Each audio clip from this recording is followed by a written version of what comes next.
नहजुल बलागा का खुतबा नंबर 190 है। उसका अगला हिस्सा कि खुदावंद आलम ने गुज़िश्ता उम्मतों को महज उसके लिए अपनी रहमत से दूर रखा और वो अच्छाई का हुक्म देने बुराई से रोकने से मुंह मोड़ चुके थे। चनाचे अल्लाह ने बेवकूफ़ों पर इर्तिकाब गुनाह की वजह से और दानिशमंदों पर खताकारों की वजह से बात ना आने की सबब उन पर लानत की है। देखो तुम इस्लाम की पाबंदियां तोड़ दी, उसकी हद बेकार कर दी, उसके अहकाम सिरे से खत्म कर दिए। मालूम होना चाहिए अल्लाह ने मुझे बागियों, अहद शिकनों, ज़मीन में फसाद फैलाने वालों से जहाद का हुक्म दिया है। चनाने मैंने अहद शिकनों से जंग की, नाफरमानों से जहाद किया और बेदीनों को भी पूरी तरह जलील करके छोड़ा। मगर गड़े में गिर कर मरने वाला शैतान मेरे लिए इस तरह महमसर होगा कि एक ऐसे चिंगाड़ने की तरह कि जिसमें उसके दिल की धड़कन और सीने की थरथरी की आवाज़ मेरे कानों में पहुंच रही है। अब बागियों में से कुछ रहे सही बाकी रह गए हैं। अगर अल्लाह ने मुझे फिर इन पर दावा बोलने की इजाज़त दी तो मैंने तहस नहस करके दौलत और सल्तनत का रुख दूसरी तरफ मोड़ दूंगा। फिर वही लोग बचेंगे कि जो मुख्तलिफ शहर के दूर दराज हदों में तितर बितर हो गए। मैंने तो बचपन ही में अरब का सीना पे वंद जमीन कर दिया था और कबीला रबिया और मजर के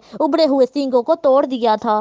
तुम जानते हो कि रसूलुल्लाह से करीब की अजीदारी और महसूस कदर मंजिलत की वजह से मेरा मुकाम उनके नज़दीक क्या था। मैं बच्चा ही था कि रसूल ने मुझे गोद में लिया, अपने सीने से चिमटाए रखा, बिस्तर पर अपने पहलू में जगह देते थे, अपने जिस्म मुबारक को मुझसे मस करते थे, अपने खुशबू मुझे सुंघाते थे। पहले आप किसी चीज़ को चुबाते और उसके लुक में बनाकर मेरे मुंह में देते। उन्होंने तो ना मेरी किसी बात में झूठ का शुआइबा पाया, ना मेरे किसी काम में लग्जिश और कमजोरी देखी। अल्लाह ने आपकी दूध बढ़ाई के वक्त ही फरिश्तों में से एक अजीमुल मुर्तबत और मलक को आपके साथ लगा दिया, जो इन्हें शब रोज बुजुर्ग हसलतों और बाकी सीरतों की राह पर चलाता था और उनके पीछे पीछे यूं बैठ चलता कि जैसे ऊँटनी का बच्चा अपनी माँ के पीछे। आप हर रोज मेरे सामने अहला के हुस्ना का परचम बुलंद करते थे, मैं उनकी पैरवी का हुक्म देते थे और हर साल कोहे हिरा में कुछ अरसा कयाम फरमाते थे। वहाँ मेरे अलावा कोई इन्हें नहीं देखता था। उस वक्त रसूलुल्लाह ने हदीजा के घर के अलावा किसी की चार दीवारी में इस्लाम न था, अलबत्ता तीसरा उनमें मैं था। मैं वही और रिसालत का नूर देखता था और नबूवत की खुशबू सूंघता था। जब आपसे पहल वही नाजिल हुई तो मैं शैतान की एक चीख सुनी,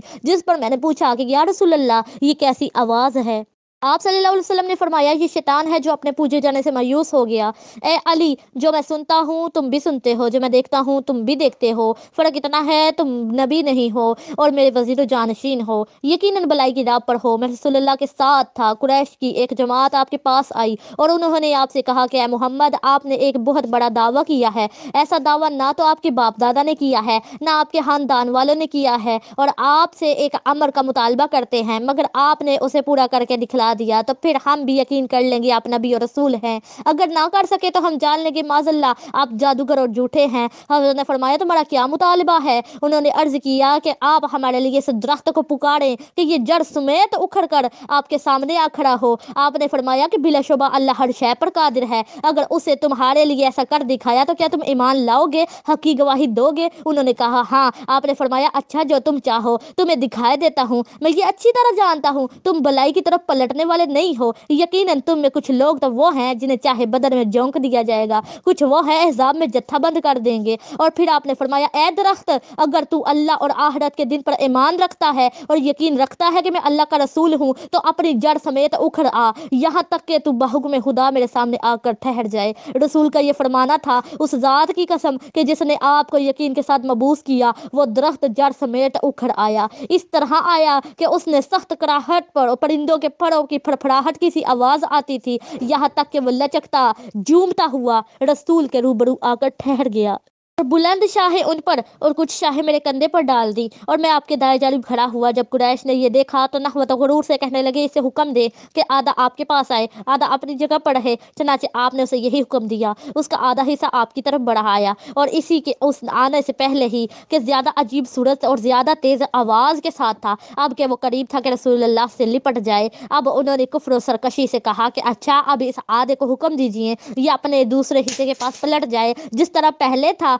चनाचे आपने हुक्म दिया वो पलट गया। मैंने ये देखकर कहा कि ला इलाहा इल्लल्लाह, ए अल्लाह के रसूल, मैं आप पर ईमान लाने वाला हूँ और सब पहले इसका इकरार करने वाला हूँ और उस दरख्त से बहुक्म खुदा आपकी नबूवत की तस्दीक और आपके कलाम की अजमत और बरतरी दिखाने के लिए जो कुछ किया है वो अमर वाकई है, कोई आंख का फेर नहीं है। ये सुनकर वो सारी कौम कहने लगी कि पना बाहुदा पर ले दर्जे के झूठे और जादूगर है, उनका सर अजीब व गरीब है और है भी उनमें चाबक दस्त دست اس امر پر کہ آپ کی تصدیق ان جیسے ہی کر سکتے ہیں، اور اس نے مجھے مراد لیا، جو چاہیں کہیں۔ میں تو اس جماعت میں سے ہوں کہ جن پر اللہ کے بارے میں کوئی ملامت اثر انداز نہیں ہوتی۔ وہ جماعت ایسی ہے جن کے چہرے سچوں کی تصویر اور جن کا کلام نیکیوں کا کلام کا آئینہ دار ہے۔ وہ شب زندہ دار دین کے روشن مینار اور خدا کی رسی سے وابستہ ہے۔ یہ لوگ اللہ کے فرمانوں اور پیغمبر کی سنتوں کو زندگی بخشتے ہیں، نہ سر بلندی دکھاتے ہیں، نہ خیانت کرتے ہیں، نہ فساد پھیلاتے ہیں۔ ان کے دل جنت میں اٹکے ہوئے اور جسم اعمال میں لگے ہوئے ہیں۔